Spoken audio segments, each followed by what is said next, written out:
Welcome back to the World with Randall Williams. And if you haven't heard, SZA will be joining Kendrick Lamar at the Apple Music Super Bowl 59 halftime show. And I think today's video is going to be a little shorter because this should have been obvious to anyone who's paying attention.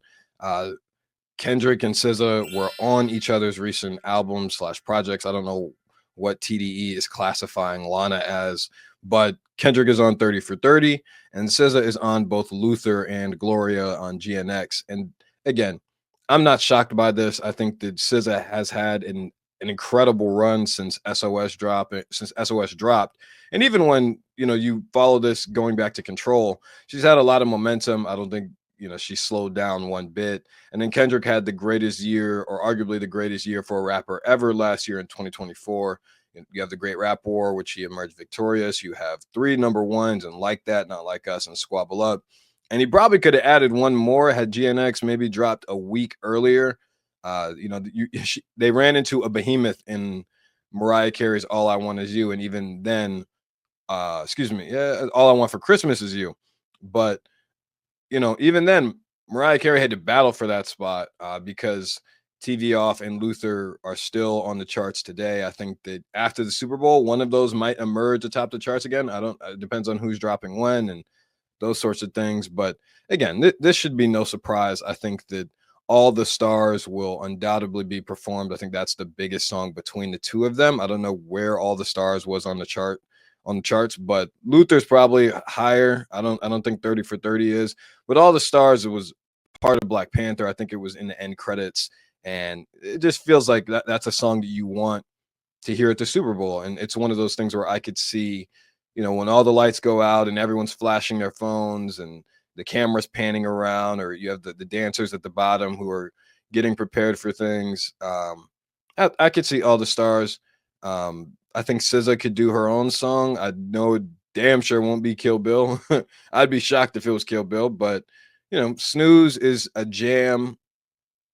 I'd just be interested to see what song SZA does perform, because normally Super Bowl halftime shows range between 11 and 12 songs. They mix in a lot of these things, but a lot of verses, a lot of choruses, but 11 and 12 songs. And so I think SZA might get 3.5, maybe 4 if she's lucky. But that also depends on, who else performs. I don't think that SZA is going to be the only performance. I was talking to one of my boys, Christian, on Twitter today, and he thinks that the people in the background marching are a nod to Tyler the Creator on Chronocopia. In the beginning of the trailers, you have those people marching. I think they're on a plane. They're all around, depending on which trailer it is. And then, of course, Tyler did a remix to Hey Now that I don't think that means anything in particular to the Super Bowl, nor do I think he would perform that verse. But I think there is a world where maybe uh, Tyler comes out and does Earthquake, and Lil Wayne comes out and does a Millie, or a portion of those things. But I don't know. I have no idea about either one of those things.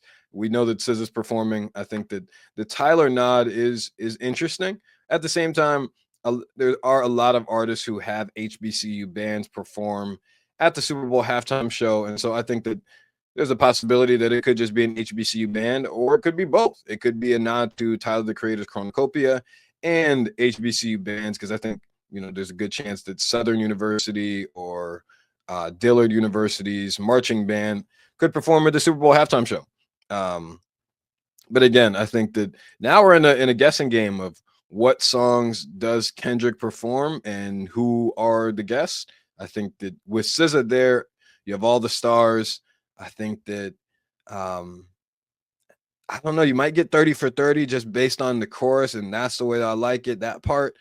Uh, I'm also not sure. I mean, I think it just depends. It depends on how Kendrick envisions this. And hell, like I've told you all this before, but I have not been able to successfully guess anything that Kendrick is going to do. I haven't been able to predict a thing. I've thought that he was going to drop GNX at the top of this year or around the Super Bowl. He dropped GNX before the Super Bowl. I thought that he would announce the tour on Super Bowl Sunday.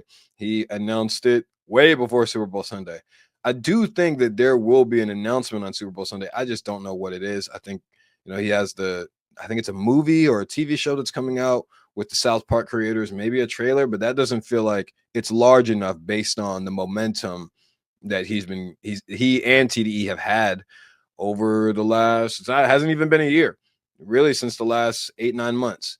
So both of them are in position to win tremendously. And if you really go back to when all of this started for both of them, SZA's momentum, I think, as a superstar began for SOS at SOS. Control was like the moment where I'm here, and SOS was the moment where it's like, nah, I'm a power player. And she goes on an arena tour that sells really well. I went to see her in DC. Incredible show from top to bottom. I mean, there was some complaints during the Control era about that, SZA couldn't sing live, and I think that the SOS tour conquered that. I think that it established her as a headline act if she wasn't already, and any trials and tribulations that she may have gone through that fans and people may have complained about, I think that she conquered those, and the tour did well enough to where now she can drop something else and get back on this the GNX, the Grand National Tour. And so for Kendrick, I think that the interesting part about this is essentially the Super Bowl halftime show is essentially a commercial for the Grand National Tour. We don't know all the details around it just yet. All we know is the cities that he's performing in, and that it's going to be Kendrick and SZA. I thought that there was a really funny / cute moment where Doechie's at the Breakfast Club and they ask her, is she going to be on the Grand National Tour? And she just kind of sits there and she says no, but her face says something else. It looks like she has something that she doesn't, or she's not supposed to say. Who knows? Who knows? Doechii obviously had an incredible mixtape that dropped at the end of last year, and Alligator Bites Never Heal. It was my 2024 album of the year / project of the year. But the Super Bowl is going to serve as a trailer for that show. And I've seen some people, really some Drake fans online, who are looking up the status of tickets. And the thing about stadium shows is there's a lot of seats to fill, and the Super Bowl can be the way that you fill those seats. And I think that for any rapper that isn't Jay-Z alongside Beyonce, it would be tough for anyone to do a stadium consistently. And so for Kendrick and SZA, you got to crush it. And I think that my personal opinion is I believe this halftime show will go down as top 5 ever. You have Prince, Michael Jackson, Beyonce. You throw in my opinion, the LA show. I wasn't alive for, I think it was U2 that people say was really, or actually I was alive, but I was really young. I haven't watched it. Maybe I'll go back and look and see if that's something that I would enjoy. I'm not the biggest YouTube fan in the world, so I'll have to appreciate the art of it and the performing style that they have. But I do think that just based on the momentum and what really feels like spiritual energy that Kendrick is moving with, that this show is going to be incredible. I don't know if I want to guess the set list in this video, but all the stars, 30 for 30, and maybe an individual SZA song. I'm just not sure which one. For Kendrick, he has a bunch of things he can perform. Humble, Element, Squabble Up, Not Like Us, like that verse.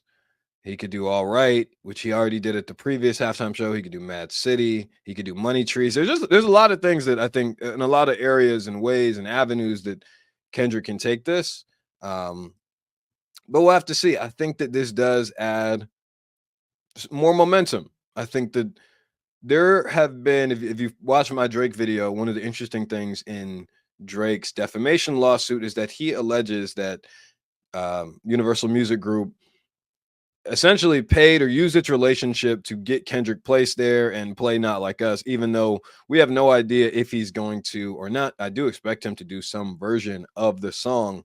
But with that in mind, I do think that this kind of takes the air out from the defamation lawsuit. We'll hear more in weeks and months to come, but Drake will be going overseas for the Anita Win Max tour, I believe it's called, in Australia. He sold out multiple dates over there, which kind of goes against the defamation thing and how it has hurt his his financial status. If you're still selling out arenas after a diss record hits, even though it hits #1, were you really affected? Not sure. But it doesn't look like it.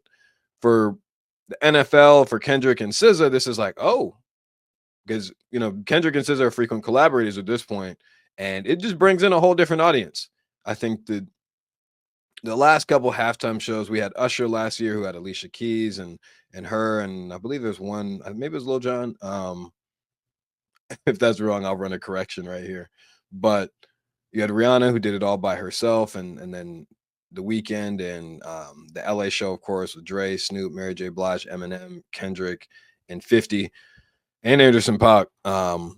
So I think it's going to be interesting. It's going to be interesting. It adds momentum. It adds hype, and I'm excited. What do you all think of SZA being added to the Super Bowl 59 halftime show? What do you think she will?